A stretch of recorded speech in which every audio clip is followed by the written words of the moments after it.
The true story behind The Conjuring is even more terrifying. The film is set in 1971 and focuses on the Perrons family, who move into a haunted farmhouse in Harrisville, Rhode Island. Supernatural investigators and married couple Ed and Lorraine Warren, Wilson and Farmiga, are hired to investigate and rid the house of its demonic presence. The spirit turns out to be Bathsheba, an accused witch who sacrificed her child to the devil and cursed future residents of her home before committing suicide. Bathsheba ends up possessing a doll named Annabelle, and Ed tries to perform an exorcism to rid Bathsheba from the home. Their purportedly real-life reports inspired the Amityville horror story and film franchise.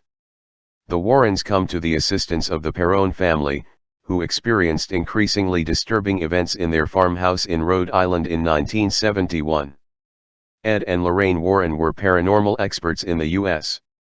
Some of their most famous cases included the Amityville house, which also inspired a series of films titled The Amityville Horror.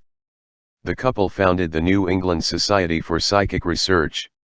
Lorraine was believed to be a clairvoyant and medium who can communicate with spirits and demons beyond this world. Ed Warren died in 2006, while Lorraine died in 2019. However, Lorraine served as a consultant on the Conjuring films before her death.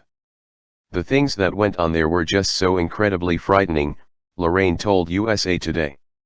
It affects me to talk about it today. While they were considered experts in the paranormal field, many are skeptical about their cases and the results they found.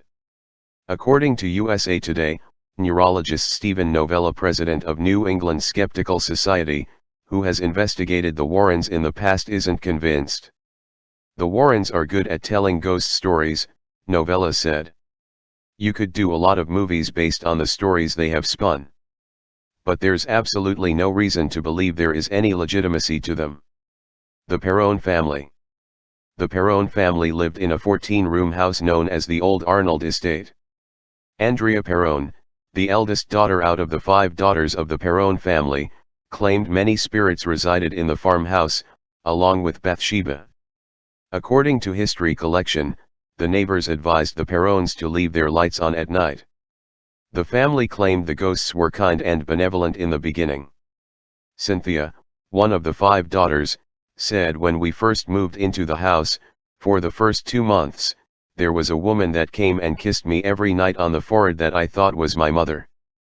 Unlike in the film, a family friend contacted the Warrens and not Carolyn, the mother of the Perron family. The Perrons claim the Warrens made the ghosts worse. The hide and clap game, which was featured in The Conjuring, was reportedly worse in reality than in the movie. After the events depicted in the film, Roger Perron apparently kicked the Warrens out, concerned for his wife's mental stability. The Perrons couldn't afford to move out of the house until almost a decade after the Warrens came. Most of the hauntings within the house continued after the Warrens left. Bathsheba Thayer Sherman.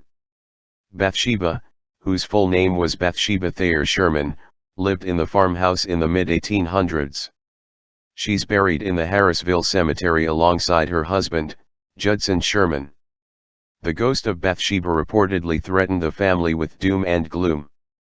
Carolyn believed at one point Bathsheba's spirit had possessed her body. Bathsheba was not the only ghost, as other spirits supposedly began to fill the house.